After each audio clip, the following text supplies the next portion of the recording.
Hello everybody, this is Swig from Swig's Corner. Welcome back. I know it's been a minute, but I just don't try to get on here and vent. But I do have something important to talk about today, especially in lieu of the Ferguson situation or Ferguson trial. But first and foremost, I definitely want to, I guess, give a disclaimer because I don't want anyone to take this out of context or take it for something that is not. So, with that being said, I want to definitely offer my deepest condolences to the Ferguson family, to anybody that's affected by it. I'm saying, I'm asking everybody to pray for the families, pray for everybody that's involved, from the jury to the judge to the prosecutor to the officer. Despite how you felt the situation the outcome should have been, the one thing I'm sure we can agree on is that everybody in the situation needs prayer. But definitely, again, definitely condolences to everybody that's involved, everybody that lost someone in this situation or any other situation given something like this.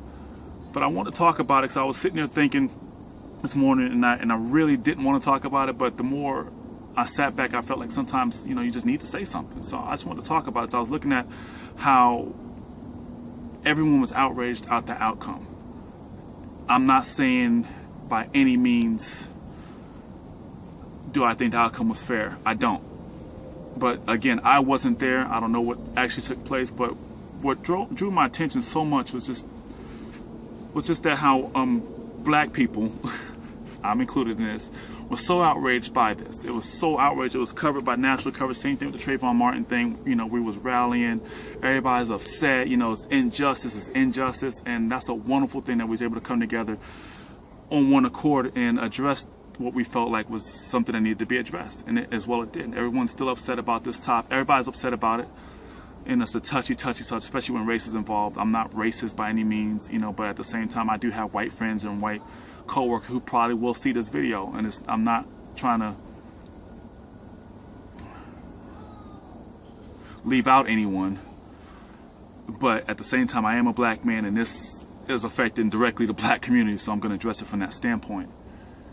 What I want to take this a moment to talk about is just that accountability.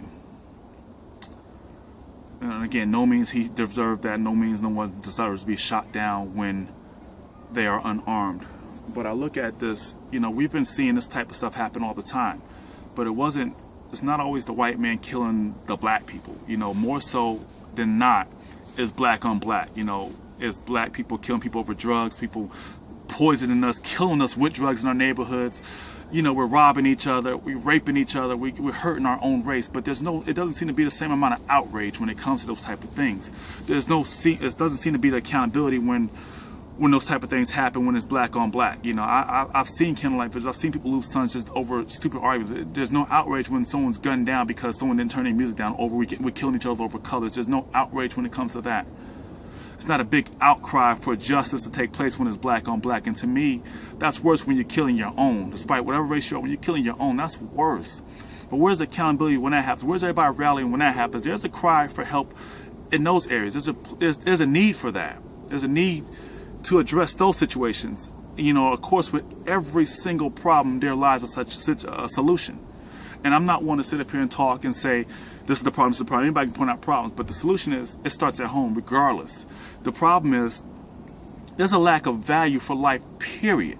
We don't even value our own brothers and sisters' lives. So how can you expect other people to value? We have to value it ourselves first. I'm not saying no life is better than the other. That's not what I'm saying. But I'm saying we're not even valuing our own lives when we're selling drugs to other people, our same people, our own people, not just to sell drugs, period. But bottom line is, most people that buy drugs are people from drug dealers. Black drug dealers are black people because they're selling it in the projects, in the bad areas where typically majority of black people are. But there's no outrage. Instead, we make music glorifying, and we make music talking about how it's cool to kill people for nothing. It's cool to do that for some reason, but it's not cool to snitch on somebody. It's not cool to, while these people poison your families and who's killing people in your neighborhood. It's not cool for us to snitch them. We're told that we whack if we snitch on people. I tell you what, if you selling drugs in my neighborhood, you kill some of my family, I'm going straight to the police. I promise you that.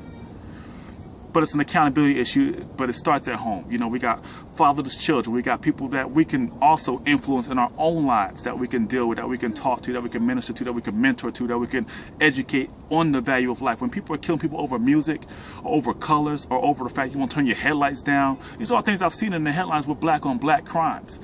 There's a problem with the value of life. With any situation that comes out, whether it's guns, whatever, the problem always starts at home. If you raise your kids right, take time to raise your kids, or whatever, correct people when you see them, then that would change things. You know, I have 4 beautiful children that I'm accountable to, but I'm not just accountable to my kids. I have family members that I slept on. I should have been there more. I should have corrected them when I saw them taking the paths that was the wrong paths, rather, hanging out with the wrong people. I didn't address it at all. I just like, oh, it'll fix itself. And that same indifference is what fuels people to not have your value. Like the same indifference is what fuels people to, just to get out there and get in the wrong crowds because they don't feel like people care. But I have people in my family that I could have affected differently who are locked up now. Some are heading that path. Some are just wilding out, period. But like I said, it starts at home, and I always believe in you can change the world one person at a time, and that person has to be you. For me, it's going to be me. So that person, those people in my family that I haven't reached out to, that I haven't been there for, that I haven't taken the time to really talk to you about the stuff I see wrong in your life, I'm taking that, and I'm doing it. That's my word. That's what I'm going to do. But bottom line, people, we have to do better. Yes, it is a tragedy. It is. The Ferguson thing by no means should be watered down, pushed on the bridge, whatever.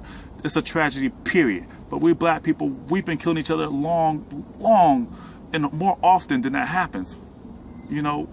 I say black people kill more people than any other race on this planet, and that's a problem. And that's the devil right there. People always wondering where the devil is. That's the devil right there. Killing your own for stupid stuff, robbing each other, stealing from one another, selling drugs, wanting to poison my neighborhoods and stuff like that.